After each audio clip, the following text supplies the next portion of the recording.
This week, the guys talk about the most annoying thing people do on the road and the stops they make while driving. Also, they talk about the NBA and prove how little they know about the NHL. We hit cell phones, stream VCRs, and more this week on Just Press Play. How many losing seasons does Tom Brady have to have before you can fire him? Well, he's got to have one. He's about to win the MVP. Yeah, but I'm just saying, like, that's not an unnecessary roughness. It was a completely necessary roughness. I mean, it's a good point. The man rushed for 170 yards is what he got credit for, but he walked and ran a total of like 300 yards. Keep the man around. Keep going. as soon as it came out of my face, I knew how dumb that was. All right, here we are. It's another Sunday. Got the guys here. We're recording another episode. We got Liff and we got Pops and L in the cut. Yeah, what's going on? So guys, let's go ahead and let's go rip the Band-Aid off. This week, it was Twitter blew up, social media blew up. What did you hear? Are you Yanny or Laurel? What did you guys hear? Okay, the first time I heard Yanny, and actually I heard Yammy, Yammy is what I heard. Yammy. Okay. And then what was that? Say that one more time. Yammy. That's about what it sounded like. Okay. And so then, like the next day or something, maybe you had put a tweet out, Kevin, or something that I saw, and I played then, and I heard Laurel. And so then, I mean, I don't know. Is it the same? I think there's some change in speed or something. I can tell you what's going on. Maybe that's what I was hoping the sound guy could tell us what the hell's going on. Well, first, L, can you just tell, did you hear one thing the whole time, or did it change up on you? So I only saw it from your tweet, Kevin. I guess we're avid followers here. But I heard Laurel the first time, and then Andrew shouted from the kitchen, "Yeah, what do you hear? What do you hear?" And then so I played it again. I heard Yanny, and then the rest of the time I heard Laurel, and I can't unhear Laurel. So I heard Yanny one time. But just Laurel. What about you, bro? Well, so it threw. So the first thing I like read something on it kind of, and then it said like you hear what you expect to hear. So like if you pull it up and you're trying to hear Laurel, then you would hear Laurel, and vice versa for Yanny. But that didn't. When I heard it the first time, and that's what I'm kind of with Dad. I wanted to make sure the second time it was the exact. I know it was the same video because I went back to that tweet and played that video. But the first time I heard Yanny. No doubt. Didn't hear Laurel at all. I thought it was a joke. I thought people were just... Yeah, me too. I thought people were just saying they hear Laurel to make everyone else go back and listen to it again. Because they're like, no, there's no way. But then, like, 6 hours later, someone I know said, hey, what did you hear? I heard Laurel. And I'm like, oh, you're an idiot. There's no way that says Laurel. So I played it back. Why you just... Yeah. I played it back thinking they're just trolling me. And it was the same video that I listened to before. And as clear as day, I heard Laurel. And it blew my mind that I could hear two different things on the same video.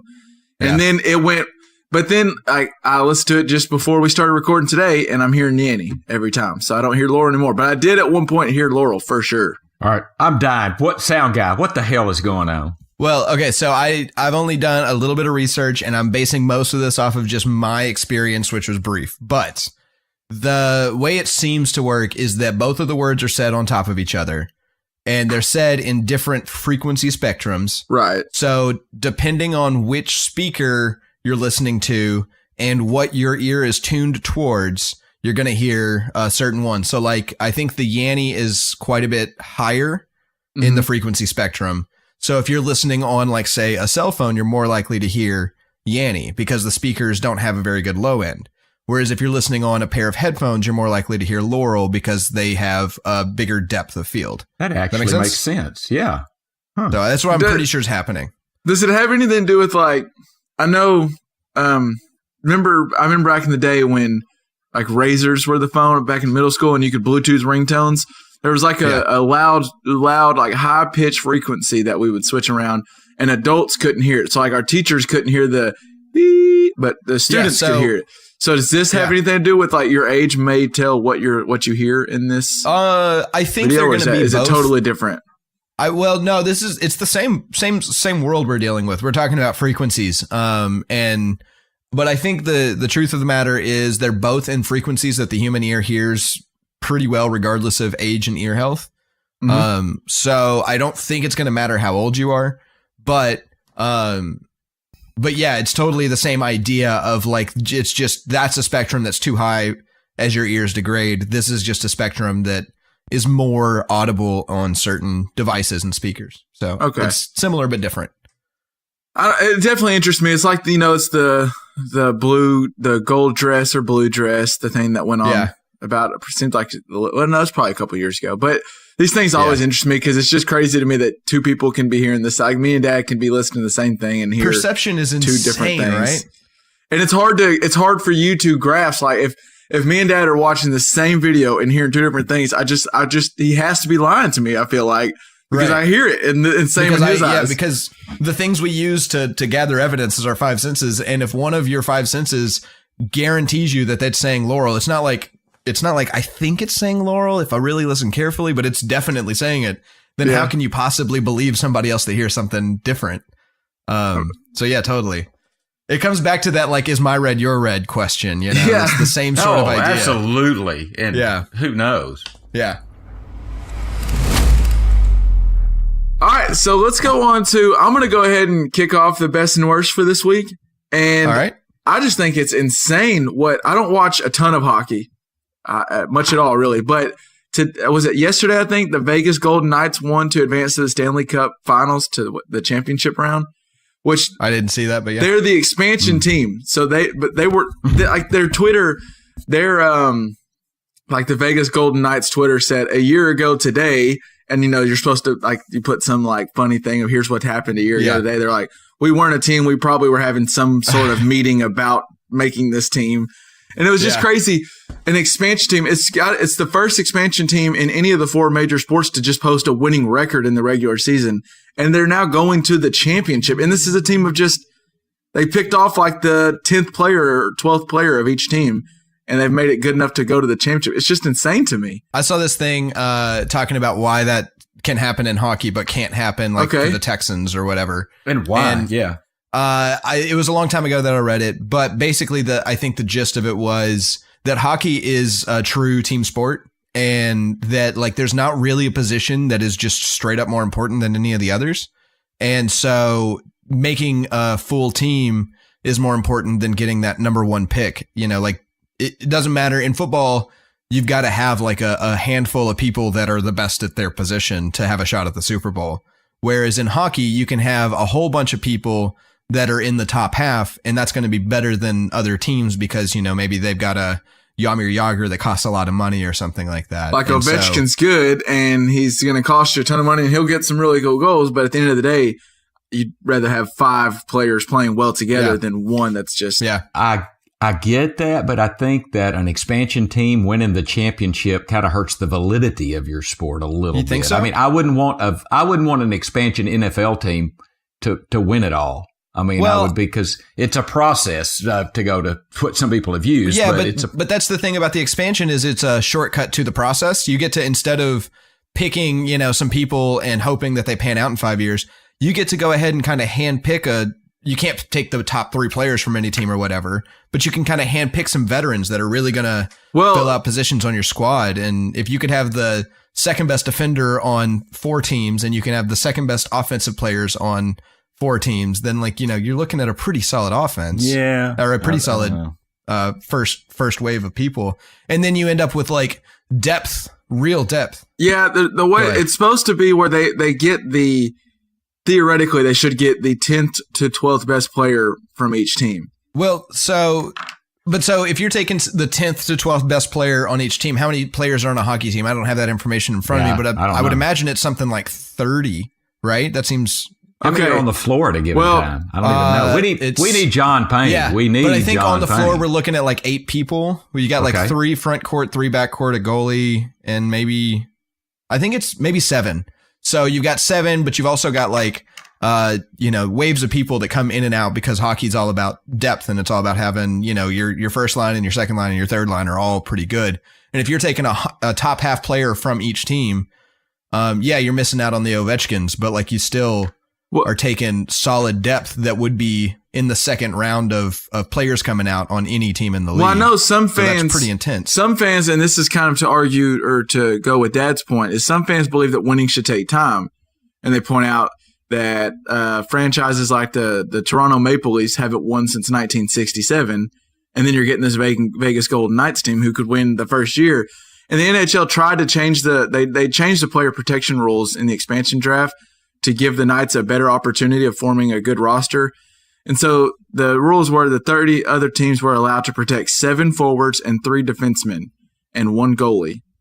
So that means the Golden Knights, in theory, would land the 10th or 12th best player on every team's roster. You wouldn't think that would be enough to, because like you're saying, El, you're not getting the Ovechkins or the Crosbys or any of the Malkins even, but you're getting you end up with the team, and a lot of people, I don't know hockey that much, but I know Barry Melrose when he talks about the Knights, he just says, as far as team, they play like the ideal team style of hockey that you would want to play, and they built this roster all together. And it's just wild to me because I think of like the Texans or expansion NBA teams or anything where that team is a joke for a year or two. I mean, you remember Derek Carr came in and it looked like he was playing with the Bad News Bears out there. He just got pummeled because they're playing with misfits, you know? Yeah. Well, I think that doesn't speak to how hockey is that just speaks to how the expansion rules help out hockey without thinking about how it's different than other sports. Because if you could take the 12th best player on any football team, or I guess thinking ratios, maybe the 30th best player on every football team, you're not looking at a superstar. Yeah. You're not looking at a team that's even halfway good, but that's because the NFL, you need some real studs in positions, and basketball's even worse. You know, if you can't pick up like 3 solid free agents in a summer, then you're not moving up in the ranks. Yeah. You're not in the game. That's well, true. I don't know. It's just wild. That says the hockey's better. I wonder, okay, real quick, I wanted to ask you guys, how much do you think the Golden Knights benefit from being in Vegas? So like when road teams are visiting and they get to Vegas the night before, well, there's got to be guys that go out the night before games and they're a little hungover, don't you think? Or do you think that has nothing to do with? I think hockey's the one sport that I could see that really happening. I think if there's like a football team in Vegas, those coaches are going to say, look, this is just, do your damn job. Stop it. But in hockey, there's still a little bit of that like lumberjack flair where it's like we're just a bunch of dudes playing a sport. It's not as like glorified, So I feel like they're it totally, wouldn't shock me to see a hockey player smoking and drinking after a game, Oh, no. like in the old NFL. I bet you the something. Stanley Cup has been used as an ashtray more times than can be counted. Well, I know back when the Knicks actually formed a decent roster in the Patrick Ewing days before they just became the joke of the NBA. Their record on Sunday day games were really, really good because visiting teams come to New York on Saturday, spend the night going out, and then to wake up for a noon Sunday game, they just weren't at their tip-top shape, and the New York players are used to it. I do think there's got to be something. You're on Eastern time, yeah. I don't know. I think that's funny, and then it might help out the Raiders for visiting teams coming to play the Raiders. They might do a little party in the night before in Vegas. But it usually does go. I think Dad mentioned kind of maybe a more important point to that though, is it does seem like it affects players to move from West Coast to East Coast negatively more often. Yeah. So than the other way. Yeah. All right. Well, that was a very long-winded best we kind of got. We got into the hockey. That needed to have some John Payne in it since we were going to get that big into hockey. But all right, Dad, you got a best of the week? I do. I'm afraid it might be long-winded. Go with it. Let's go. Our whole episode is best and worst.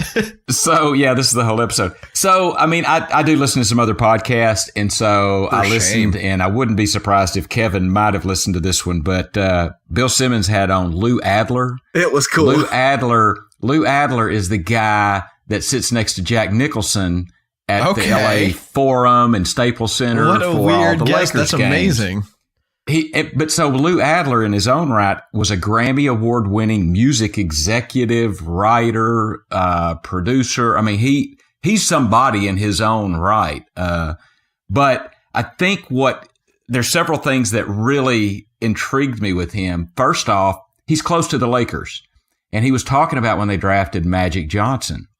And so when they drafted Magic Johnson, he said they were really looking at, wait for it, Sidney Moncrief. That's what I thought about that. I was like, Dad, I didn't realize Moncrief was like right there neck and neck Sidney with Magic. Moncrief. This is the 1979 draft. All right. Sidney Moncrief is the reason I'm an Arkansas Razorback alum. I mean, I loved Sidney Moncrief as a basketball player. I watched him play, every game I could, listened to him on the radio back in the day. But anyway, and the thing is if you go back, and I don't know if Eric's still listening to us, but Eric would remember, he was Eric Elkins, big Lakers fan, right? And Norm Nixon was the point guard at the Lakers. They had a point guard when they drafted Magic. They had a hell of a point guard in Nixon, and they drafted Magic. They were this guy, Lou Adler, was saying, really, Moncrief fit us better. He's a two-guard. Moncrief was the right choice, but it turns out. He was the right choice, but he goes, thank God we picked Magic. And I can't disagree with that. Yeah. I mean, Magic is magic. Yeah. But so, okay, a few more things about this. So, the 1979 draft. So I did a little wormhole searching, and I've got to go over this. So I'm still on my best. Do you know who the second leading scorer in the 1979 draft is? You will never guess. I won't do it to you, Kevin, because I know you hate these people. I don't know, Jesus. Okay.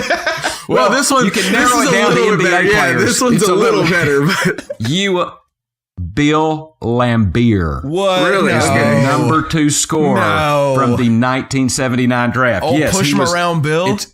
It's Magic Johnson 1, and then the second leading scorer was Bill Laimbeer. He was drafted 65th out of Notre Dame, went to Cleveland. Of course, the big part of his career was with Detroit, the Bad Boys. Right. The number 3 pick was Bill Cartwright, or the number 3 leading scorer was Bill Cartwright. He was chosen. He was the number 3 pick. And Sidney Moncrief was the number 5 pick in that draft. He went to Milwaukee. He had a great career in his own Not life. a Magic Johnson career. Okay, last thing on Lou Adler. So he owned the Roxy, which is a nightclub. Which is that's like a bucket list to go to the Roxy. Oh yeah, to go to the Roxy. But so he was talking about what kind of acts did you have there? He goes, well, I can't remember. He had Bruce Springsteen. He said somebody else really cool, and then he said had Bob Marley. Had Bob Marley on one of his first shows in the States. Guess who opened for him? Who? Jesus. Cheech and Chong. What? Cheech and Chong. Cheech and Chong? Are you kidding me? Opening for Bob Marley? I believe he said that was the best show they ever had. He said, Bill Simmons said, what was the best one? And he said Bob Marley. The Bob Marley show was Boy, the air was dense in that building. Yes, it was. So that was actually long story to get to that, but probably my best would have been, I wished I could have been at the Bob Marley show that Cheech and Chong opened at the Roxy in LA. Oh my God, that would have been great. That's crazy. I will say, that was a really cool guest, that Bill Simmons podcast with Lou Adler. I mean, I didn't even know who that was.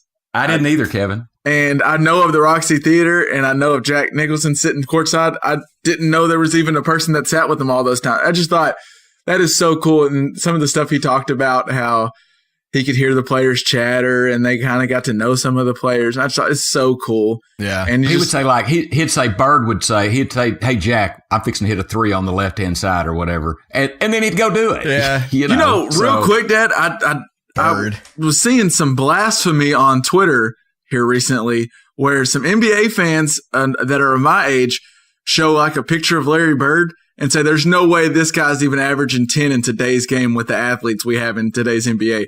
That is just ignorant. I mean, that is insane. Larry Bird would be a stud right freaking I understand that he might not look the part of just the stud of the NBA, but Larry Bird used to tell people, I'm about to score from right here on the floor. I'm going to shoot a 3 here. And then he would go do it to him. He was doing this to Magic, Jordan. I mean, Larry Bird was amazing. Yeah. Are you going to say Jordan wasn't a great athlete and Bird held his own? Well, I mean, Jordan was amazing, but Bird was amazing. If you didn't see Bird play, I'm sorry. You missed something. What a great player. I've seen it multiple times, and it's just younger fans say Bird is, in today's game, that guy wouldn't correlate and be as good. And I'm like, okay, he might not be 30 a game, but he's still holding his own. He's going to be one of the top 5 players in the league right now. Drop him in any era. Okay, well, I'll get off on that. I just thought it was crazy that people say that. But LJ, what do you got for the best of the week? Well, picture says 1,000 words, right? So I've got 1,000 words to say. Also, I sent you guys a picture. I've got the acoustic panels up on my wall, And They it is look sweet. the coolest for real. looking. They're effective. They make the room sound better. Makes my room look professional. Like I feel like I'm a recording pro. So I'd say that's my best is getting that in the mail and checking that out. So Did you get that, Kev? Oh. You're having to look at it. He's having to look at his phone to get it. So That is pretty I sweet. figured. Yeah, it's pretty cool, right? So that's really all I got. But I think that's pretty badass. I dig it. Well, LJ, let's stick with you. You have a worst of the week, or Okay, so I sent you guys a picture, and I'm going to post it in the show notes, of course, where you can find it at jpppod.com. And the moral of the story in this sequence of pictures is don't buy cheap Velcro. So my beautiful wall is now just a wall again. So my worst is all those. They fell. I walked away for 10 minutes. I walked back in here. Everything And was it down. looked like the second. Oh, God. Except for those two that are just hanging on wrong. Yes, we 20 got minutes. to put this on the website. 20 minutes I was out. So it looked like the first picture, and then 20 minutes later, it looked Yeah. like the second Yeah. picture. Okay. Yep. That was my worst. So Get good I've Velcro. got, That's some the new- lesson learned. Got some new stuff, and I've got a bare wall in front of me right now, but I'll fix it tonight with new stickies, so it'll all be So good. if you learn nothing That's else hilarious, from yeah. the Just Press Play pod, learn from today's episode. Just know that if you're getting Velcro, go ahead and buy it for the good stuff. It's kind of like Velcro, Yeah, toilet spend paper, some decent and money. underwear. You just go ahead and get good. Yeah. Don't skip on it. Do you know that we found one more roll of that shitty toilet paper It's here at the always house? there. I thought we had gone through all of that. There was one more roll of the worst toilet paper, that John Wayne toilet paper. Won't take shit off nobody. It was terrible. I got it. I hope you went and started a fire in the fire pit. pit and just went ahead and burned it because it needs to be taken out of mankind. Kindle. It needs to be out of the gene pool. That's funny. For my worst of the week, they say it's never too late to go chase your dreams, right? Your childhood dreams. yeah. yeah. Well, apparently, I don't know if you saw this story, but a 25-year-old who was a victim in Hurricane Harvey decided that he was going to go try to relive his high school basketball I days. saw that. And he tried to play varsity basketball. And not only was it, so he was dropping buckets on people. I mean, he was averaging like 30 and 15. But not Because he's only 10 years older. so, but here's what you start going through this, and some of the things that really catch your eye. This 25, not only did a 25-year-old think, I'm going to go back into basketball, and I'm going to try to go play varsity, but he went to the same district of his old high school that he graduated from. So that's It's like, he already- because he did and they great, didn't- right? He was really good. oh, he was dominating. Somehow in the they day. didn't know. Right? Yeah, well, and he was dominating again. Like when the he- reporters have got to recognize him, right? Like that's that's what I want. So he was a 25-year-old guy that went back and acted like he was an 18-year-old senior in high school. No, better. He said he enrolled as a freshman. So what did the guy think? I'm going to play for 4 years. Did he think he'd be at 28 as a senior, like still playing?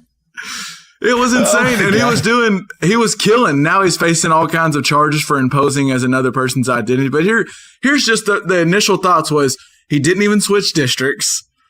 He was giving high school teams 30 and 15, and no one thought, well, who's this random guy that looks like a grown man random that's dropping freshman. 30 and 15 on us? He enrolled as a freshman, so what did he expect? He's going to get 4 years. And also, even the worst part of all this, apparently he was dating a 14-year-old in the high school. okay. Oh, That's, God. Okay. That takes it from that funny ruined to it. just like, dude. to not so much. I just don't understand how this even went for a game. If not more, if this happened back in Texarkana and somebody who graduated from PG tries to go over to Liberty Ilo 4 years afterward, everyone in the town knows. It's just insane. No, but this is a kid from PG going back to PG. Yeah, Trey Well, Rice no. playing running back for the Hawks. No, he went to a different school, but same district. Oh, in the same So, district. like, Same they played district. that Trey school. went to LE. Yeah, it just is insane, and I just couldn't believe that this guy. There's so many flaws in this story, but One of the best documentaries I've ever seen is a similar story, and I'm kind of spoiling a little bit, but it's still really worth watching, is about this guy. It's called Imposter. Check it out. But it's about this guy that pretends to be 10 years younger than he is and like moves in with a family that had a missing son, and it is bananas. Like, you've got to watch this documentary. Seriously. Okay. Well, and my last thought when I read that was, wow, when does ESPN start the 30 for 30 of the 25-year-old that went back and tried to play high school sports? Right now. Yeah, let's go ahead and get it started. Actually, your tagline's pretty good. What if I told you were never too old to chase your dream? That's perfect. What if I told you? That would be It's never too late to chase your childhood dreams. And one man. That's perfect. That is the commercial. Oh, okay. Sorry. Dad, do you have a worst of the week? Or? Yeah, I do. I kind of do have a worst. I've learned that my beautiful bride told me from last week's pod that she listened to that apparently, and it is obvious, I have trouble saying some words. Okay. And one of those words is attentive. So I was saying attentive. You do. That was funny. Yeah, that's right. I did. I didn't even notice. I say attentive. And there's another word I have trouble with. It's lightning. I try to say lightning. Like lightning outside, or yeah, when it's lightning. So how do you do the gerund on that though? How do you do if it is currently in the process of lightning? What is the verb of that? Like, what is the verb? Well, I would go lightning. I would do lightning. I think that's what I would say. Grammatically okay, maybe? I don't know. I don't know. It's like attentive is not okay. Well, it's that one's not. Yeah, that one's a made up word. It's lightning outside. Well, it's better than Kevin with admirable. So, I do want to pronounce words. Yeah, correctly. you just say like it's thundering. It's thundering and lightning outside. You don't say lightning. Yeah, but I would want to say it's thundering and lightning outside. So anyway, I guess that's my worst and a part of my best because I've learned it. I've practiced at it. Now there you go. I like a waitress that is attentive. There you go. Attentive. There you go. Do all right. Did you hear Laurel or did you hear Yanny? When I heard attentive. No, you didn't. You heard attentive. I drove up to the river by myself and practiced on it. I'm telling you, for those out there, there's another word for the listeners out there. I'm 100% confident that on his way down to the river, he just sat there in his truck going lightning, lightning, and then fixed himself. No, absolutely. That is exactly what happened. If people would have passed me on the road, they would have seen me going attentive. It'd be like the Merriam-Webster thing, like when they pronounce the words. That's what I sounded like doing that. Oh my gosh! But it was a learning lesson. It was a learning. I'm better. I won't go attentive again without it being funny. Well, I'm kind of glad that came up because I was thinking the other day about Kevin and his inability to say admiral, and how David Robinson is the admirable. And so I was thinking that's got to mean that Tim Duncan is the sergeantleman. No? Okay.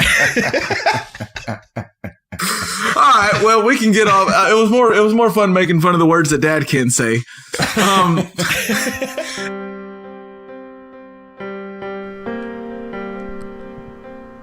What if I told you you could relive the glory days? That you really are never too old to chase your childhood dreams. That no one would notice. This is the story of one man who just couldn't close the yearbook. The Just Press Play podcast presents The Man That Went Back. 25-year-old Hurricane Harvey victim enrolling as a freshman to dominate the same district he graduated from.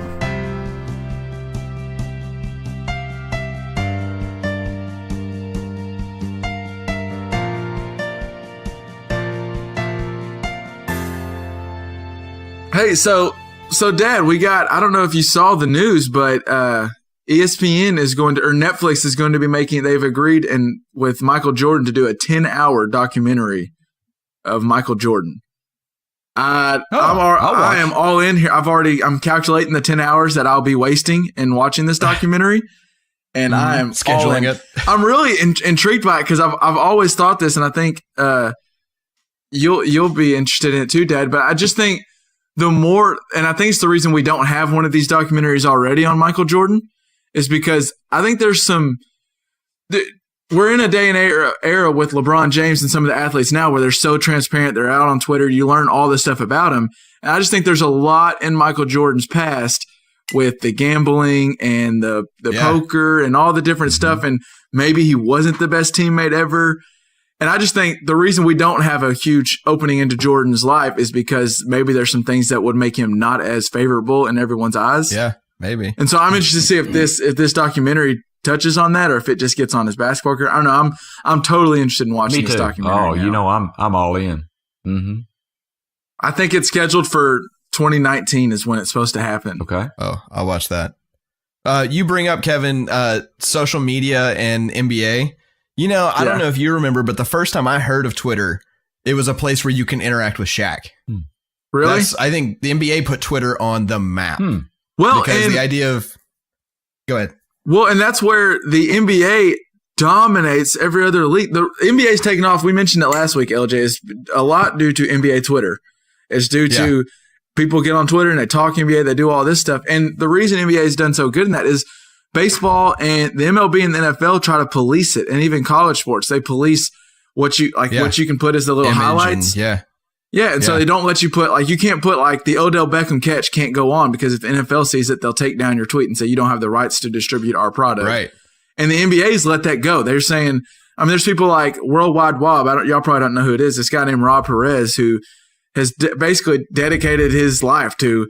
He watches NBA League Pass and puts up the highlights. Like he'll put up here's the LeBron dunker. Here's the funny thing that happened at halftime here. And it's just all the different things that go on during NBA night. And since there's so many games as a fan, you can't catch it. But so I can go to his Twitter and basically see all the fun stuff that happened the night before in the NBA. And the NBA's now thrived off that because people got into the game. They go viral every night because James Harden made Wesley Johnson fall or LeBron dunked on someone. And the MLB's like, no, we don't want you to put our amazing play and show how great our athletes are because you don't have the licensing to do so. And it's just dumb. The NBA's decided. That's why another reason why Adam Silver is as good as it gets when it comes to commissioner of the league. That's present in video games too. A lot of companies will take down, like people who stream video games for a living, they'll take down videos if you're playing their video games because they worked hard on it. Other people are just enjoying it instead of buying it. They're just watching somebody else play it. And so people are striking it down. But then the most successful video games like Fortnite are just saying, whatever, have fun. Like just show off our work. Yeah. And because all it does is get people hyped up about your product. And you're exactly right. That's what the NBA is. All it is making everyone talk about the NBA and Fortnite. Yeah. So like Dad mentioned the other day, Dad was like, I almost feel like you said you almost feel like you should play Fortnite because you see it, you hear about it so damn much. When was the last game you thought that about? It's probably been a bit that you thought you had to play, right? God, I don't even want to say. You know the last game I played with any regularity? Dailiest encounter. I'm just kidding. Zelda. Zelda. But no, we played Donkey Kong since Zelda. You're right. We did play some Donkey Kong. With, but Super Nintendo was your glory days. Yeah, that was. Yeah, you even got your little pro controller too, with the joypad and the buttons with the turbo. I did. Yes, I think I've still got that controller somewhere. Do you really? I think I might. Yes, I did. Okay. Well, I wanted to transition. We'll touch on a little. There's not much going on. The NBA has not been too great so far in the Western and Eastern Conference Finals. We're just waiting for the finals, right? That's the best play here. Well, I mean, oddly, it's a little different. The Houston Golden State, maybe, but the main point is tonight. There's a game tonight, right? There's a game tonight. But what I was going to get to was there's been 5 games played so far. The Cavs are down 2-1 to the Celtics, and the Warriors and Rockets are 1-1. They're tied at 1 apiece. But so 5 games have been played, and all 5 have been double-digit victories, which is the first time ever that the first 5 games of the conference finals have all been blowouts. And so as you're watching, it's kind of boring, but like Dad mentioned, it's funny the way we overreact to things. You know, after game 1 of the Warriors Rockets, the Warriors looked really good, and we're like, all right, the Rockets are going to get swept. They're just not good enough to beat the Warriors. Then the next game, the Rockets come out and beat the crap out of them, 20 points, and you just see. And then in the other round, you got the Celtics beat the Cavs 2 games in a row, and both of them pretty convincingly. And now the Cavs responded with a big win in Game 3. So I just think, what's the rule? The series doesn't start till a road team wins, Dad? Till a road team wins, yeah. Till the home team loses. But now, hey, on the Houston Golden State, because I think that's the only series that counts, because the winner of that series is going to win the NBA title. That's the finals, really. That's the finals, in my opinion. But Houston did something that they had to do. They changed. They were playing that isolation ball, that pick and roll up top with the guy standing still, and it didn't work. Golden State abused them at home. And the second game, they would maybe pick and roll, but they kept cutting. They kept cutting inside and passing out. They kept moving the ball to the open man, and they won pretty convincingly and made me think this could be a good series, because after the first game, I thought Golden State's going to kick their ass. It's over. There's just going to be no good game left in this year. And now Houston's making me believe that this could be. Tonight's going to be a good game, I think. I hope so. I think the only thing I saw with it is I think the first game was more likely to repeat itself than the second game, in my eyes, Dad. Just because in game two, I think we want to get excited about it because we just want someone to compete with the Warriors because the Warriors are so good.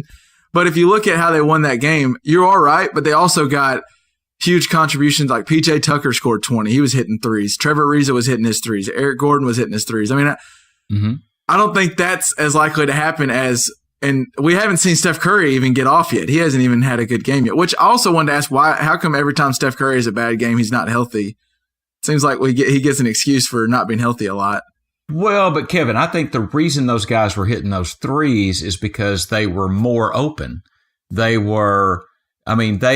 When they were doing that pick and roll in the first game, the defenders were not either James Harden or Chris Paul beat them, or they didn't get beat. That was it. So I think Golden State's saying, okay, James Harden, if you can beat us by yourself, Chris Paul, if you can beat us by yourself, we'll give it up. We'll lose.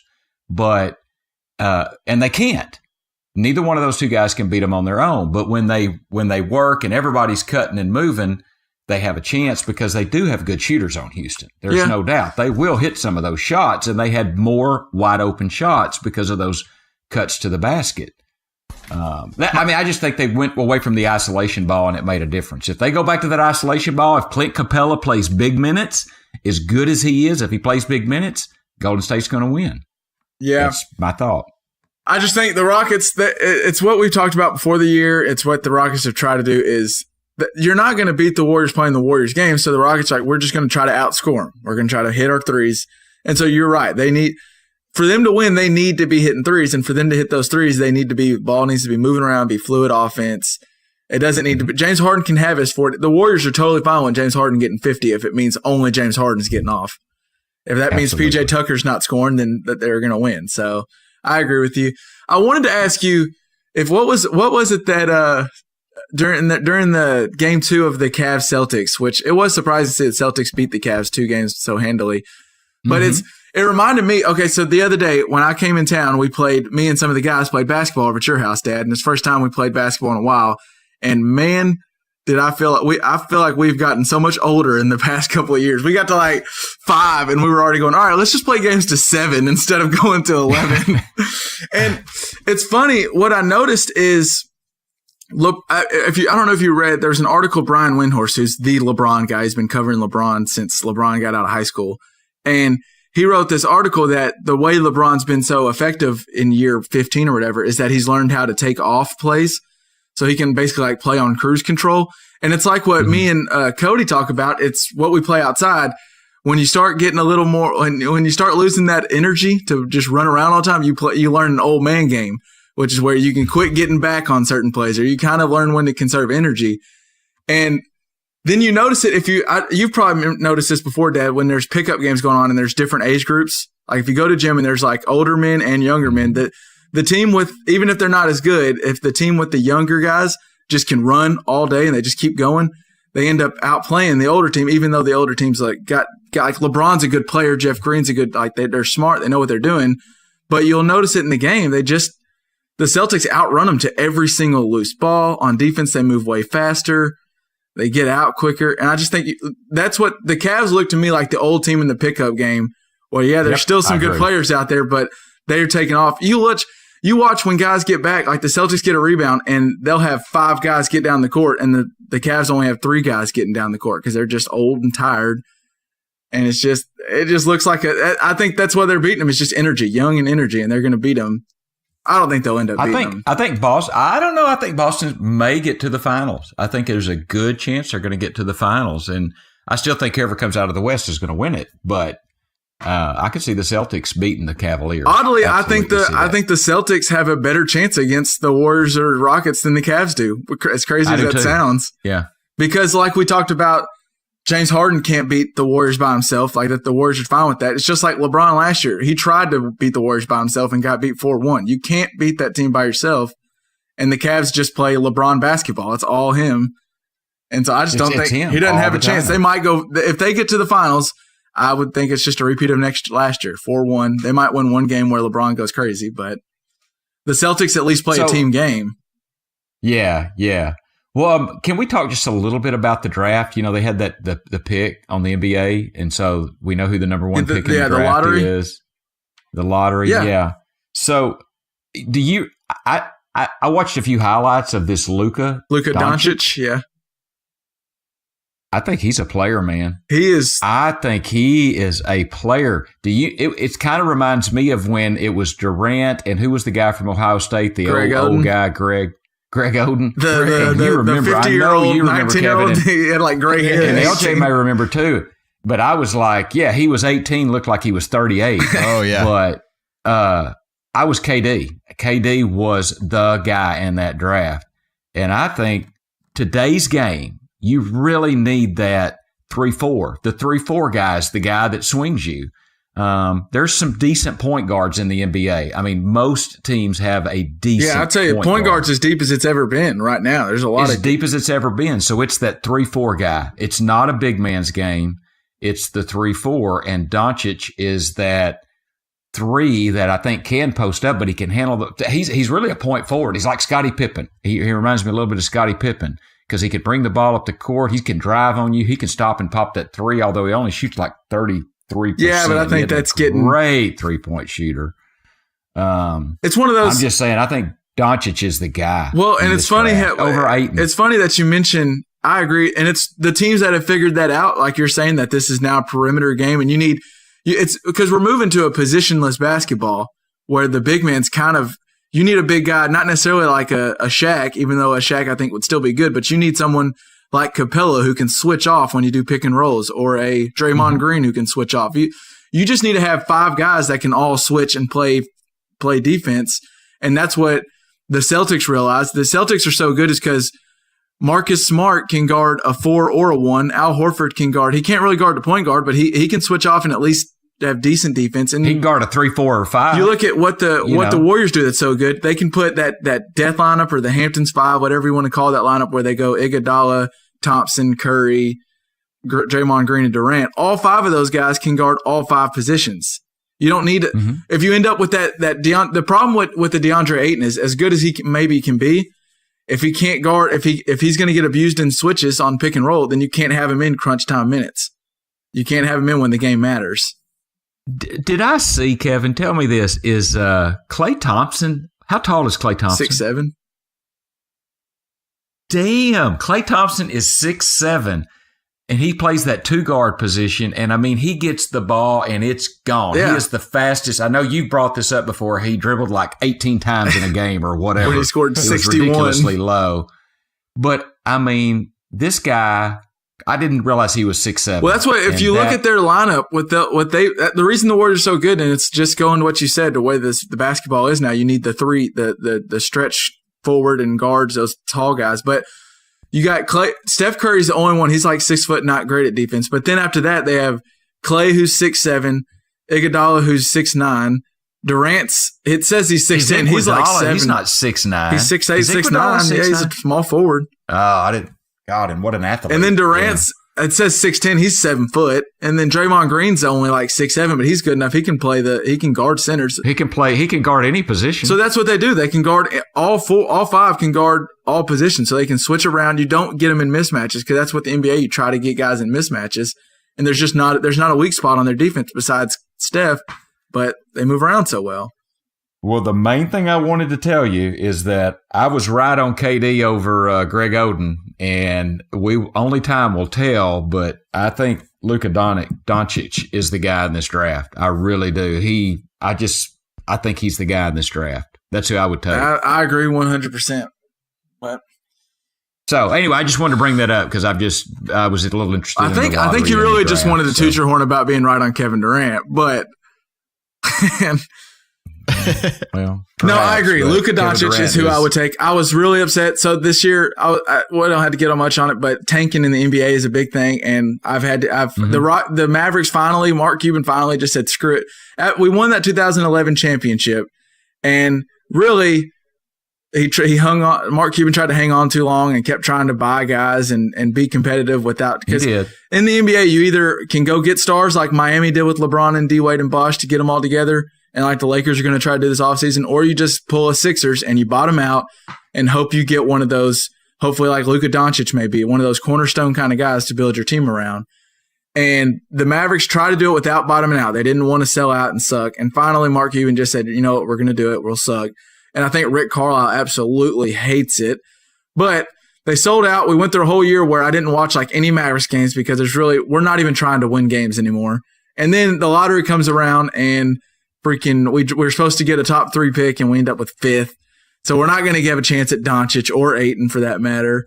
And so it's got to be hard for teams. Or Bagley. It's these tanking teams. It's just tough because you tank and then the lottery's the lottery. You don't know. And now as a Mavericks fan, I'm like, well, we got another year of it. We're going to do it again. It's like what the Sixers went through for 4 years, and you'll endure it because look at the Sixers now. They got Simmons and Embiid and maybe Fultz and. Well, I don't want to bore LJ too much longer, but one more thing on this, because I know this is his exact thing. But I'm looking up Kendrick Lamar tour dates, so go ahead. You've obviously got Ayton, you got Doncic, you've got Bagley. Now, I think Trae Young, you have to throw Trae Young in there. I believe if you need a point guard, but he's iffy. He's on the outside of that.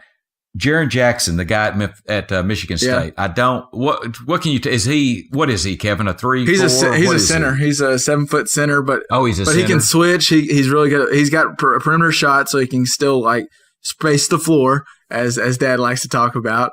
And he can block shots. He can switch a little bit. He kind of like Capello, where he can switch off on a guard if he has to a little bit. He's good. So Dallas is 5. Yeah. Dallas will get one of those guys. They'll probably get him or Mo Bamba, which they're both about the same. I'm not a big Mo Bamba fan. I just I don't think his game's going to translate as great. I know he's athletic. He's long. I know that. I don't know that it's going to translate. Dad called Kevin Durant. So. It's like you said, it's a game of perimeter guys. You need, and that's why I don't think Trae Young's that great. Guards are watered down. Centers are watered down. You need the 2, 3, and 4 to be really good players, to be really versatile. And I think you got one at Doncic. I think he's I think he's by far away the number 1 pick. Ayton, just because he maybe could be the next big center to be just physically dominant. And I think it's a big drop off after that. I don't think Bagley's going to be. There's just a lot of things at Duke where I didn't like from him, where he kind of slugged off and didn't play super hard. His attitude, I agree. Things I don't like. And I don't know. Mavericks got the 5th pick. Hopefully they get someone good, but it's part of the NBA. If you don't get that 1st or 2nd, then there's usually a big drop off from 3 or 4. So I wanted to ask y'all a question. All right. I have been just recently. I came in town to Texarkana this weekend, so I did some driving. Went to Texarkana and back. And I was on the road a little bit. And I think one of the most, I don't understand, is it not just a known thing if you're not going to be driving? I know that the signs say slower traffic to the right. Some people just drive in the left lane. I don't understand it. Don't even get me started on Highway 71. It kind of drives me crazy. No, it doesn't drive me crazy. It pisses me off. Yes, is what it it's does the worst when they do that. Like, I just don't understand it. It's just if you're going to go, which sure, maybe I shouldn't be going 5 or 10 over the speed limit, but if you're going to go the speed limit, just get in the right lane. It won't bother you, and you just get in the right. Even if you're going over the speed limit, if you're going 100 miles an hour and nobody's in front of you, you're not passing anybody. Just get over the right lane. Get in the right lane. Yeah, pass in the passing lane. Otherwise, move over.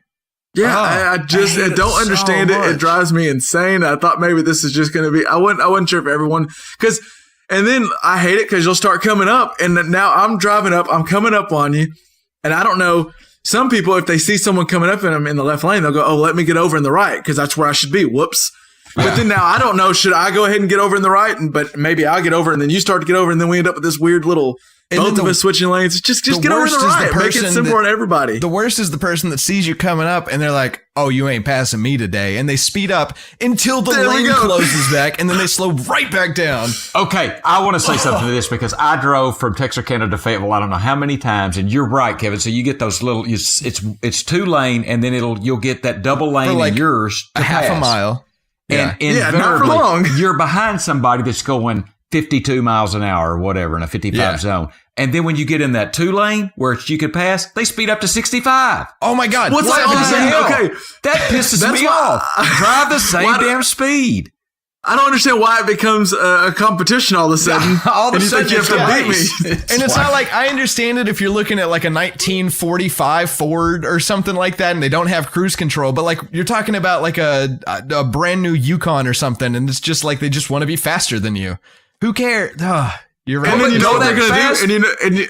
They're going to it's going to go back down to where it's 2 lanes and you can't pass. And they're going to go back to their speed limit. Yeah. It's like, why not just let me pass? I don't understand. What's the big deal? Okay. It's also the same on like just full highways too. If you're driving on like I-30 and someone's driving like the speed limit or maybe a little bit slower in the left lane, or even if you're speeding in the left lane, just get over. Always be in the non-passing lane. You had a good point. If there's no one in front of you, just get over in the non-passing lane. Unless you're passing someone, get over in the other lane. There's a reason there's a passing lane and a non-passing lane. It's also safer. That puts more distance between you and oncoming traffic. Why not? You know, like it's so. Also, LJ, you've made. It's funny. I've made this drive from Fayetteville to Texarkana and Fort Smith, Texarkana. It's basically the same drive, cutting out a little bit, but. Besides like 20 miles, yeah, and I've noticed you and Hannah have made the drive from Chicago down through to Texarkana or Austin, so y'all probably do the same thing. But I always stop at Easy March because one, they've helped put some food on the plates for the family, food on the table, for a long time. That's for sure. Shout out to Easy Mart. So I stop at Easy Marts a lot of times, but I noticed that I will stop at the same Easy Marts every time. And oftentimes I get the same thing every time when I go in. Yeah. And I guess this is part of your business, Dad. You're getting people's routines. But I was wondering, do y'all do that too? Yeah. Like, there's an Easy Mart, even if I'm not buying something on the way in, I go ahead. I think my body naturally thinks, oh, it's time to use the bathroom when I start getting to this certain Easy Mart because I always see that every time. Yeah. Yep. Well, I know for a fact there's been times where I know, okay, there's this Easy Mart coming up. It's like a brand new one and there's like really good bathrooms in it. And I know when it comes up. So like if I'm having to use the bathroom, I'll go like, I really got to go to the bathroom. Should I stop? And I know certain mile markers that mean like, okay, I'm about 10 minutes away from my Easy Mart that I always pee in. And so I think now there's like a light tower. Easy Mart. Yeah. The Peasy Mart. Yeah. But so like now when I see this there's like a light tower almost looking thing. And when I see that, it's like today or yesterday when I was driving, I saw that and I thought, oh, I do need to use the bathroom. Like that told me I need to use the bathroom. So I stopped in and I went in and naturally I peed. And then I went over to the fountain drink, got a Diet Mountain Dew, and I got like this same kind of candy I always get. And I just was wondering, do y'all have your like go-to driving snacks? I just stopped just to get it just because I wasn't even hungry, but I thought, oh, I need to get a snack while I'm here. Yeah. I short road trips, I'll get like like a bag of combos and like a Gatorade usually. Long road trips, gas station coffee is my favorite coffee, and like some beef jerky. Yeah, I like beef jerky. Yeah, I'm either beef jerky or I like something kind of sweet, something not necessarily like chocolate, but I want some kind of candy that's sweet. I've gotten big into now. I get suckers. Suckers? Yeah. It's like the past year I've gotten into, I'll stop in this Easy Mart, I go get a Diet Mountain Dew and 2 suckers, like Blow Pops or Tootsie Rollers or Tootsie Pops. Really? Well, and those are the cheapest like candy you can possibly get too. So that's what I'm doing is I think it started when Broke College Kid and I thought, okay, I can get this sucker. They last a while and it's like 50 cents. So I'm getting bang for my buck here. And so that's why I would get those. And it gets me something sweet. Because a lot of times when I get a snack while driving, it's not that I'm hungry. I just feel like I need same. I need something to kind of munch on. Absolutely. I'm a salty snack. I'm not a sweet. I'm a salty snack. I'm all about savory everything. Yeah, savory everything. Exactly. Yeah. I don't even dessert. Give me another steak. Really. There we go. Now you're preaching to the choir. Me and Cody have said this forever. Like, don't ask me for dessert. Why don't you just bring? I just got done with my 8 ounce. Now bring me a 6 ounce, like, for dessert. Exactly. So we can wind down. You got to cool down after you work out. Yeah, I'll take that. I'll take dessert medium rare, please.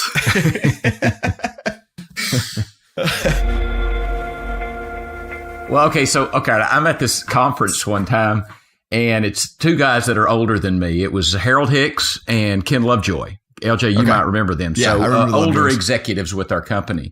Yeah. And we're in a meeting, and this phone keeps going off, and it's ringing, in the middle of a meeting, and everybody's quiet. You're supposed to silence your phone. Well, Ken Lovejoy, he gets his phone out, and he's hitting stuff, and he's looking at it, and it's still ringing. And finally, he somehow breaks it open, takes the battery out. He's got the battery in one hand, the phone in one hand, and it's still ringing. So he walks out the door just muttering, and everybody's looking at him. And as soon as he gets out the door, Harold Hicks pulls his phone out of his pocket and hits stop. He did, I don't know if Hicks knew it and just was messing with Lovejoy, or I don't think he heard it. I think he couldn't hear that frequency. Man, that's too funny. And he's over here getting pissed off about his phone going off. Lovejoy's got the battery in one hand, the phone in the other, and it's still ringing. Man. That's so funny. That is so funny. It was a good one. Anyway, how do you answer a phone now with caller ID? Ooh. Invariably, I want to go like, say, Ned at the River's calling me, okay? And y'all may know my buddy Ned at the River. Okay. So I see it, and it's Ned. And so the other day he calls, and I go, "Hey, Neddy." Well, it happens to be Dana. His wife's calling on his phone. So, which is not that big a deal. Right. But so what I find myself doing is just going, hello, just like in the old days when you had no idea who was calling. So, it might be Herschel calling me, and I'm like, hello. Or do I go, what's up, father-in-law? What's up, dude? How do y'all do that? Well, I think you're asking 2 people. Like, I remember when we got caller ID, I also didn't use the phone very much before that. So I've always kind of lived in this, right? You don't know a life without caller ID, I guess. Not really, not particularly. Yeah. Like, I remember there were times that I can't think of any person right now, but like people would call and I'd be like, I'd be excited to answer the phone because I knew somebody was calling, but you still have to answer if you don't know. But we got caller ID when I was in like 6th grade, and that was like the peak of when I started using communication. And so yeah, I think, I have a different sort of response to different sorts of people. Like with you guys, I'll say, sup, or something like that. But like if it's like someone with work, I'll say like hello, but I generally just assume that who's on the caller ID is who's there. Yeah, I guess I've never thought about it either. I'm just so used to caller ID. I know like some people won't answer the phone if their cell phone rings, and like say we're doing something not necessarily busy, but they just don't really want to answer right now. If they don't recognize the number, they just don't even answer it. Because it's like, I don't even answer if I don't recognize the number, I probably leave me won't voicemail. Either. And that's where like caller ID has like made my life so much better than what I could imagine it was back in the like early 90s or something. Where it was like you just answered the phone because you never know if it's like your mom or a creditor. Okay, there's no telling. What I hear you both saying is that you have a certain kind of answer depending on who's calling. Yes. Well, that's a lot of stress. It's like, oh my God, how do I answer Herschel? Oh my God, how do I answer? Well, no. Well, first off, I think you're throwing names out there, which makes it more, or like titles or something. You're like identifying the person. Sure. Whereas like if someone's calling me from Kevin's number, then it's probably either Kevin or like it could be, I guess, Cody because they're hanging out in Texarkana or something like that. So I'd still be like, sup? Like I still have the same sort of for anybody that would be calling on Kevin's phone, you'd have the same kind of response. It's very rare that like I'd have a totally different response for somebody that could be on that line. Now, that's my thought, at least. So part of me gets you a little bit, Dad. Like if your number pops up, if your name pops up on my phone, then I'm probably gonna answer the phone. I'm almost like, yo, what's up or something. I don't know, but and if it's Tammy or something, it's not like it's a big difference. It just goes like, oh, this Tammy, and then we'll just talk. It's not like. But Tammy's calling you. Would you say hello, or would you go, hey, Tammy, or what would you say? Probably what's up, hey, or hello, or what's up. I don't know. I'd probably say hey. So like if you called, I'd say like, what's up, dude? And then if Tammy called, I'd probably say, hey. But like if Tammy called from your phone and I said, "What's up, dude?" She'd be like, "It's Tammy," and I'd be like, "Okay, what's up, dude?" Yeah, Like, that's no It problem. wouldn't stress me out at all. Where it could come in a little bit of an issue is when I know me and my buddies have been known to answer the phone with an expletive if we know one of us are calling. So if it's the other one's significant, like girlfriend or other calling off like Ryan's phone, like if Ashton's calling, if it's Ryan's phone, I might say like, she like, what up, ho? What the Like, hell's up, dude? if it's Ryan, I might be like, what up, ho? And then it's if that were to be Ashton, that'd be a little awkward. She'd probably just laugh. Yeah, that would be awkward. She'd probably just laugh and it would be fine. But I get your point there. I think sometimes when me and my buddies are calling each other, we don't always answer the most pleasant way. And it's never anything against anybody. It's just. Well, maybe that's how I'm going to answer every phone call for the rest of my With an life. What up, ho? Every time. Just get used. Because then how can you be offended? That's how he responds This to is how I do it. everybody. This That's is just what I say. That's just pops. What up, ho? That's just pops. What's up, ho? It is funny though. I haven't thought of a world like it's that back in the day. You just answered the phone and had no idea what voice was going to come out on the other end. No. You said hello, and that's all you said because you have no idea who this is. Now, every time they call, you've got, it's that damn car company from Longview trying to sell me an extended warranty. Them sons of bitches. Yeah. You know? Well, Yeah. So I wanted to For say sure. that also the art of leaving a voicemail is gone today, and I hate it. No Yeah. one leaves voicemails. If you don't love get it. an answer, I thank like leaving a God. voicemail because I love getting a voicemail. I just think I like a good. I hate 'em. Really? You don't like a good voicemail? Hate 'em. I save voicemails on No, my phone. Like I like voicemails. You know, it's funny when I was first getting a phone, it was like if it was important, call. If it's not important, text. Now it's the exact opposite for me. If it's important, send me a text and I'll get to it when I actually have time. But if it's not important and we just want to talk, then call me. And if I can't answer, I can't answer. Oh, I'm But, leaving you a I good. don't It know. really A voicemail it drives means me nothing to crazy when someone doesn't have their I don't even listen voicemail to box open and I can't leave them a voicemail. It drives me insane. I listen know. to 'em. And I think, no names, but I think LJ might have that, right? Is your voice? Can you leave you a voicemail? Oh, I don't know. I don't care. Don't leave me one. It's not going to get listened to. It just won't. I'm going to start leaving you both long-winded voicemails. Oh, dude, Like, Guess I who's love going a to good waste their voicemail. time? You. Only you. because I love a good voicemail. I like receiving them. I like giving them. I want to tell you, here's what I'm called for. And sometimes my voicemail might just be, this is not a very important phone call. Just call me back whenever. But I really just had a question about, something stupid, inane. Well, that's what I assume all voicemails are. And then if you really need me, you'll say, "Hey, I have a question. Can you let me know when you get a second?" or something like that. See, I think I'm the exact opposite. If a text message, if I call you, I probably need you more. Yeah. I need you to answer me more. But see, and a I text think- message is just. But okay, you're not a when you person can. that would text me and say, call me. Would you, Dad? Would you text me to tell me to call you? Rarely, because I hate getting those Yeah, I'd text rather you messages just call that me. say, "Hey, call me." I'm like, what do you mean? Me call you? Call me, asshole. What do you mean? I'm sorry, I'm cussing a lot on this one, but He's had a little too much don't malort text me and today. say, don't text me and say, call me. Don't do that. Either just call me. But You sometimes know? the Yeah, person, no, that's sometimes the fair. person doing that though is just trying to give you the courtesy, like, hey, if you're busy, wait. But just when you get a second, just call me. When you get a second. What I prefer, I know. You're right. what I you're probably prefer right. is like if it's important, give me a call, and then if I don't answer, then text me, say, "Hey, give me a call when you get a chance." Then I know, Yeah, okay, I'm with this that. is the real deal. But like leave a voice. I don't got time to listen to your voicemail. I know with LJ, leave him a text. If that's a voicemail, he may or may not listen. I mean, I just know that about Won't. you, L. I won't. Kevin, I think, would probably listen to a voicemail, but Sounds I like think, he would happily. But I mean, apparently he gets a little aroused about. Yeah, listening to they kind of voicemails. I don't tickle know. my fancy a little bit. So Okay. Well, make you tail wag. huh? here's the poll. The poll question is: if you call someone and they don't answer, do you leave a voicemail or not? Yeah, that's a great question. Because I think my answer is I think text them. I think there's going to be more. I think there's a lot more no's than you would think. Dad, I think the majority do not leave voicemails, and I just think it's a long lost art. Well, you sound like it's like writing a letter. It's not. Yeah, it's there's something to a voicemail. I just think it's better than No. a stupid text You message. but, romanticize. No, that's stupid. No.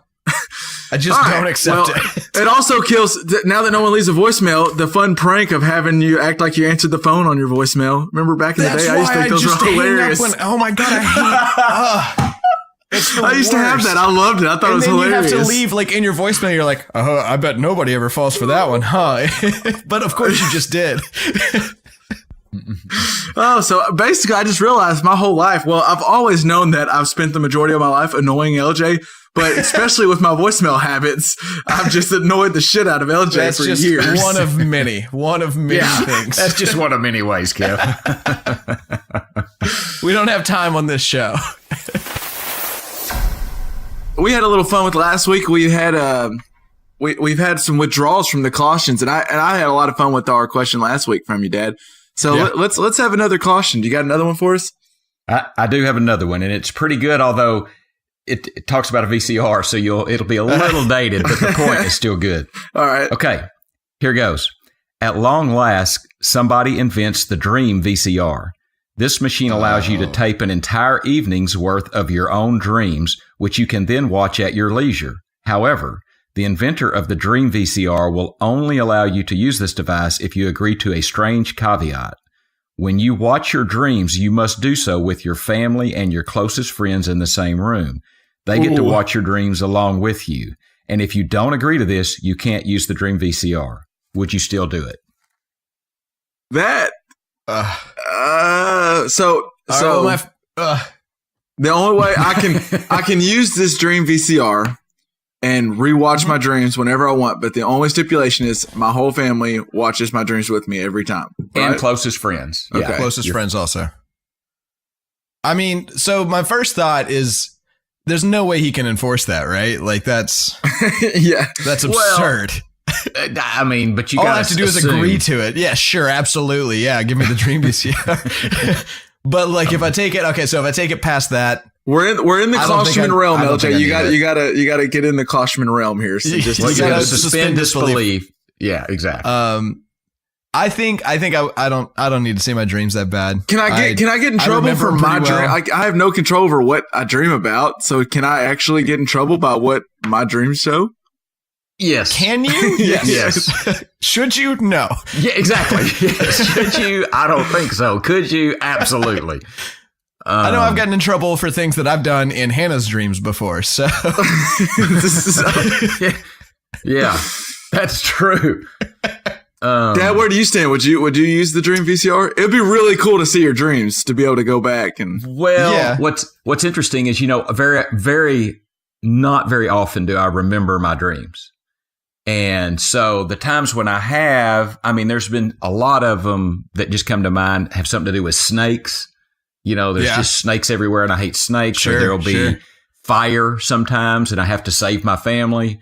I mean, then there's some dreams that are probably of a more explicit nature sometimes. right. That, and honestly, I'm not even sure who all is in the dream, if you know what I Right, mean. yeah. Exactly. But I just think watching some of those dreams with other company would not Yeah. be good. I guess I'm kind of with Also- you. Where the problem I see with this is there's a lot more chances of watching a dream that would be really uncomfortable to watch with your family than there are watching Yeah. a dream that would be really fun to watch with your family. You know what I mean? Like Yeah. there's Right, a way better right. chance of watching something that's going to be really embarrassing to have to watch with all of your family and closest friends. Yeah, like that. Oh, I'm at class in my underwear. I've had Right. that a bunch. Yeah. Taking a Yeah. test in my underwear in college. I don't know. Oh my God. I'd still have dreams that I'm like, I forgot about a class that we're in finals week and I've got to deal with it. And I haven't been in school for a while now. That's what I was I'll still gonna. get that. I was gonna Absolutely. mention. Dad mentioned like some of his. He'll have like the snake or some kind because you're not a big snake fan, right? So that's kind of your bad dream. Yeah, no. there's a snake involved. Yeah. My bad dreams are when, and it'll be like school or work or something where I've overslept or missed an alarm, and those are Yeah. the worst because they seem so real, and I wake up like freaking out, like crap, I've missed work completely, and Yeah. those just kill me. Oh, yeah. Do you guys ever have dreams? I have dreams where like I have my head so in the zone on a project that like I'll make a change. So like I'll make a change to a sound design or whatever. And then in my dream, like I won't have actually done anything. And it's just like one of those panic anxiety dreams. And then I'll wake up in the morning and I'll like start drafting an email to the stage manager to let him know what changes I made. And then I realized about halfway through, like opening up my laptop, that that's not real. But like I actually act on my dreams sometimes. I've not acted on them, but I know I have woke up before from a dream and been taken aback for a moment and then realized, oh God, it was just a dream. Thank God. Just absolute total relief. Yeah. That it was a dream. And I actually really like bad dreams. I try to stay in a bad dream if I can. I want to stay in it as long as possible before waking up. The adrenaline during the dream, and then when you wake up, the adrenaline of like, okay, so that's past and it's over and I'm safe. Like those two feelings are both so cool to me that like when I was a kid, I used to read, you remember that? Well, of course you remember that book, The Strange Stories and Amazing Facts or whatever, that Reader's Digest book. I used to read the scary parts of that on purpose just so I could have a nightmare. And really? Yeah, I think it's an awesome. I wouldn't feeling. when I was younger, but now I think like especially if it's cool to me if you can kind of there's that moment when you're dreaming and you realize I'm in a dream. This isn't lucid dreaming. Yeah, and it's like you realize this is like bad what's going on, but I'm in a dream, so it's not going to affect me. Everything's cool, and I try to stay there as long as possible because you're still scared at certain things, but you realize it's not going to affect you once you wake up. At some point, you're going to wake up and it's all just going to have been a dream. And those are the coolest to me. In theory, you can have lucid dreams on purpose if you like have tricks where like some people will like look at their watch anytime, like every 5 minutes or so in life. And then so in their dream, they do that also. But then when they look at their watch in their dream, like the hands are always spinning funny or something like that. So it's like kind of like Inception. And then they can say, okay, so I'm in a dream right now. Let's take off and fly. And then they have like full control over everything in the universe. I've read about lucid dreaming and how you can kind of do that and steer it. Maybe that'd be cool. But all right, so Dad. So back to the question. Yeah, I want to circle back. We got to answer the LJ, question. you sounded like you are not doing this, or well, for one, I really don't have an interest in reliving my dreams. Like Dad was saying, I think most of my dreams that actually wake me up tend to be ones that aren't really fun to relive, or like the memory is the memory, and that's it. Yeah. So I don't really have any interest in watching a tape of me running from a T-Rex in the Museum of Natural Science or something like that. Like who cares? Okay. So what's the benefit then of watching it with my whole family besides just being made fun of or doing something wrong? Or there's not a big benefit to me. So I'd say I don't need it. Dad? I think I would.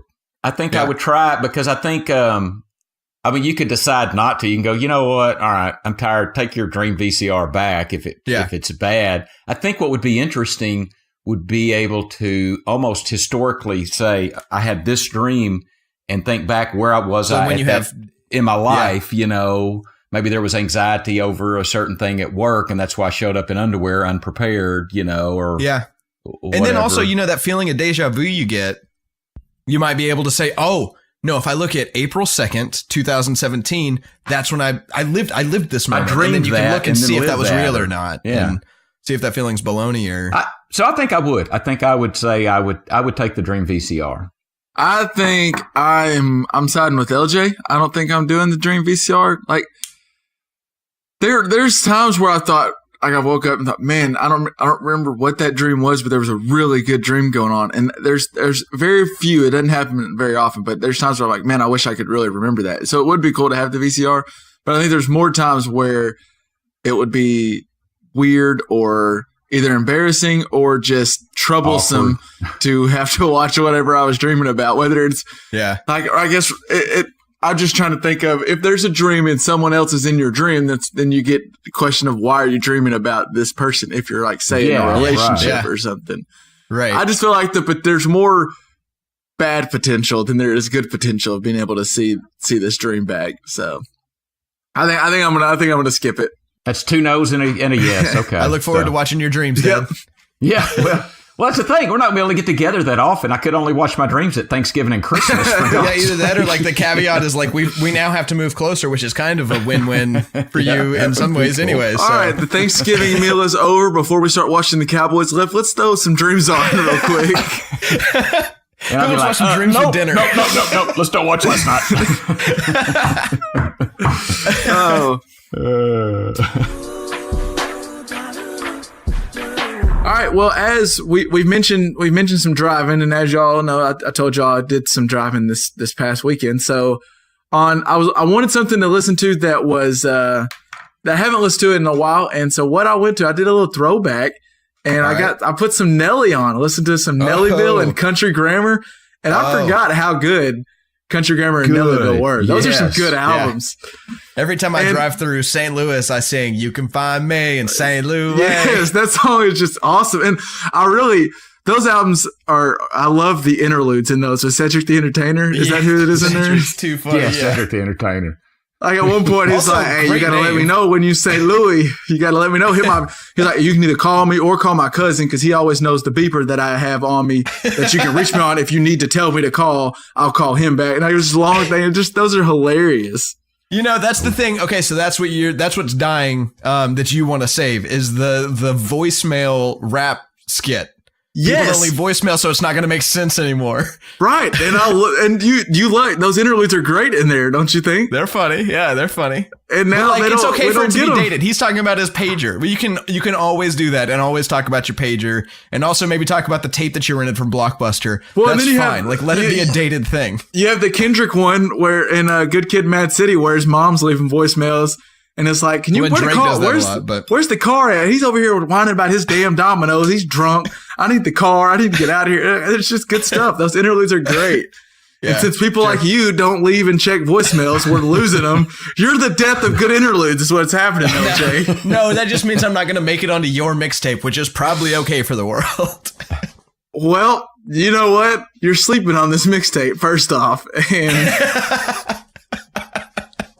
And you're right, you won't be on it, especially now. So, but Nellyville, the two songs that are from the two albums that I really would listen to is St. Louis.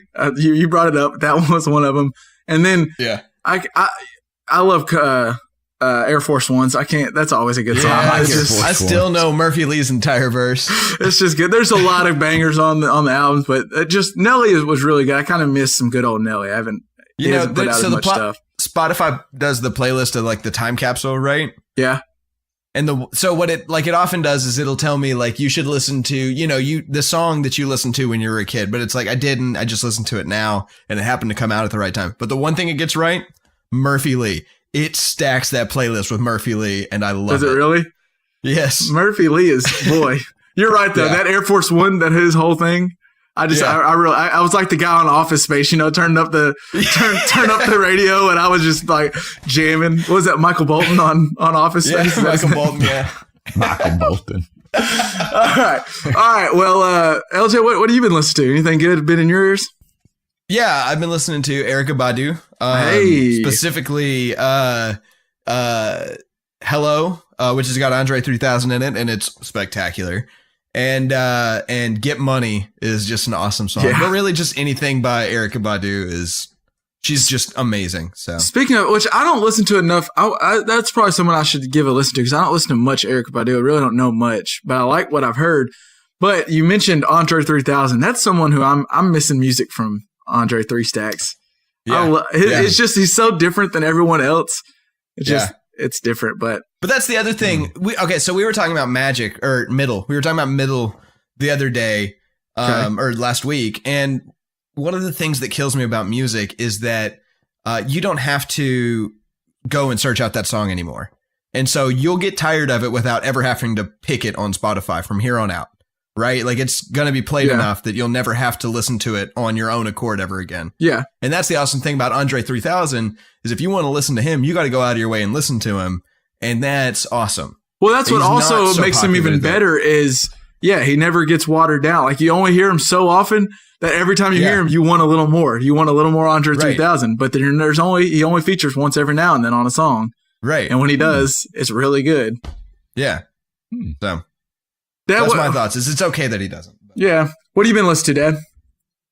All right. Well, a buddy asked me for a really interesting thing. He said, your dog talks to you? I said a buddy. I thought you said buddy. I was like, whoa. No. So D4 up at the river. Do y'all know I don't know if y'all have met D4 up at the river.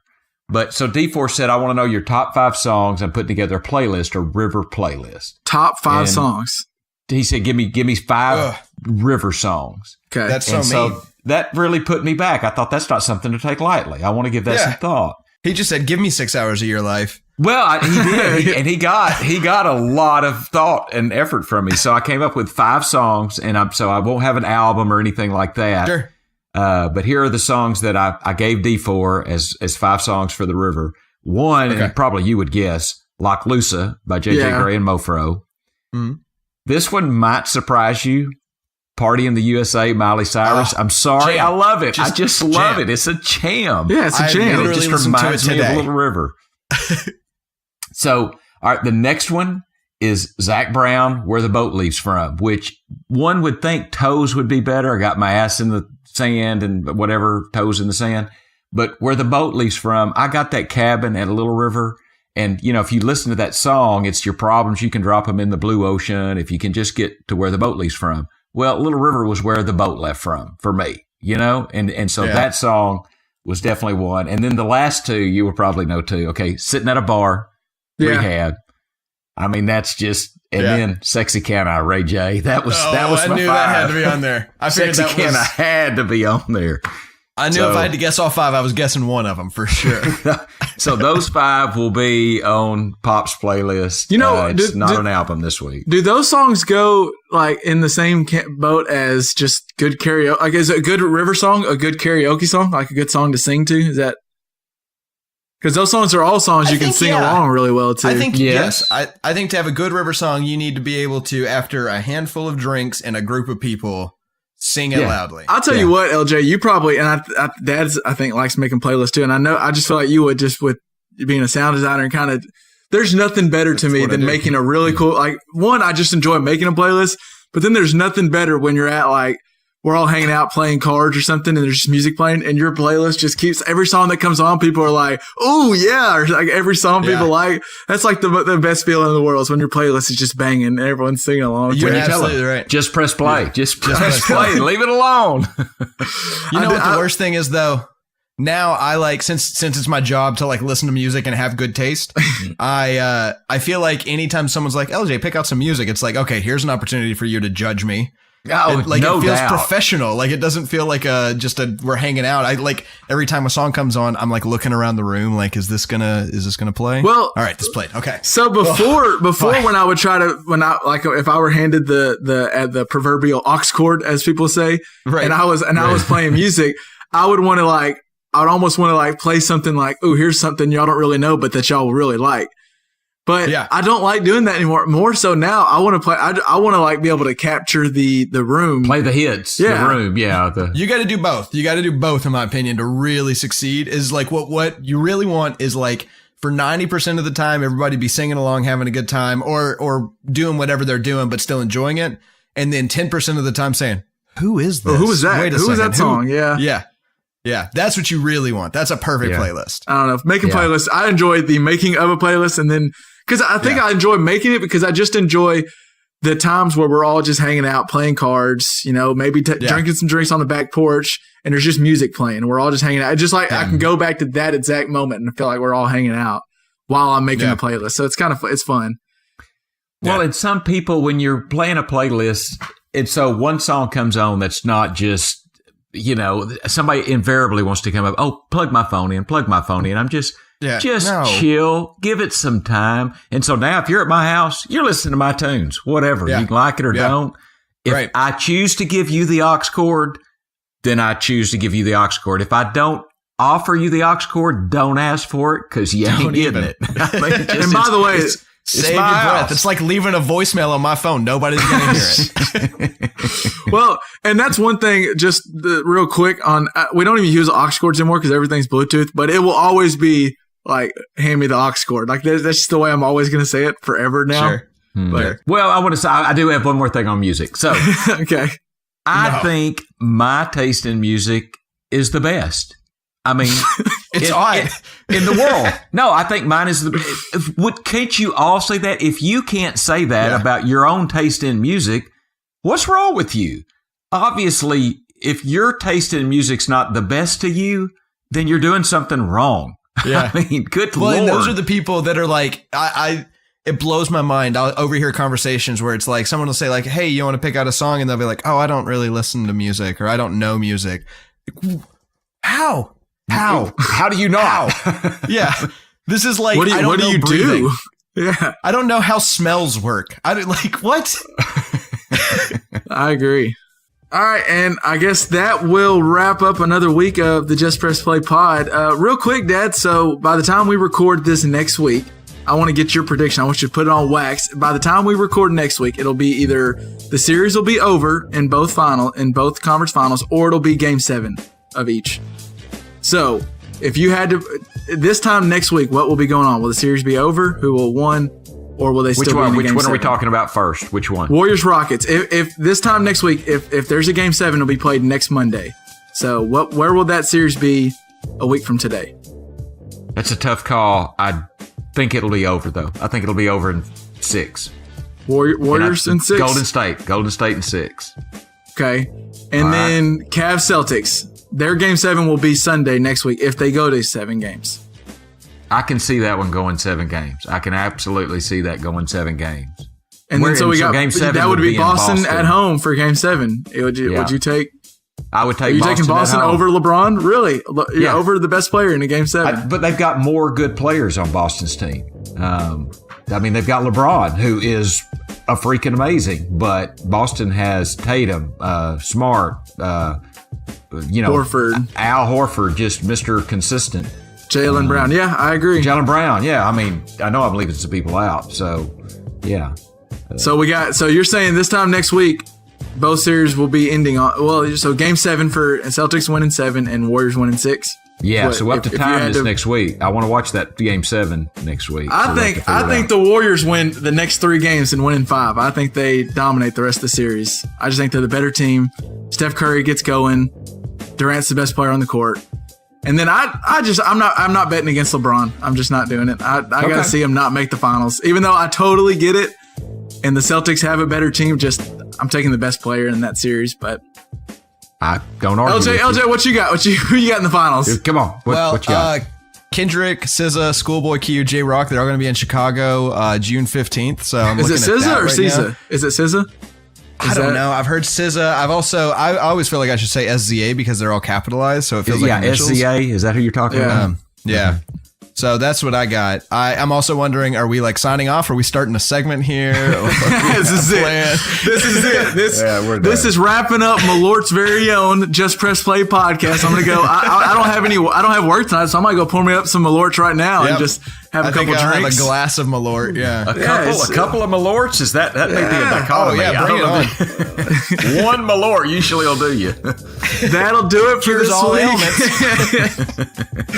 And if you could go on and I just need to know if there's other people like LJ that are the cause of the death of the voicemail, or if more people are like me and Dad. But go ahead and let us know if you leave voicemails or if you just don't even entertain the thought. And you can find us on the show notes are always online at justpressplaypod.com. Hit us on Facebook and at Twitter at JPP Podcast. So just hit us up, man. And we appreciate you giving us a listen. And until next week, we're out.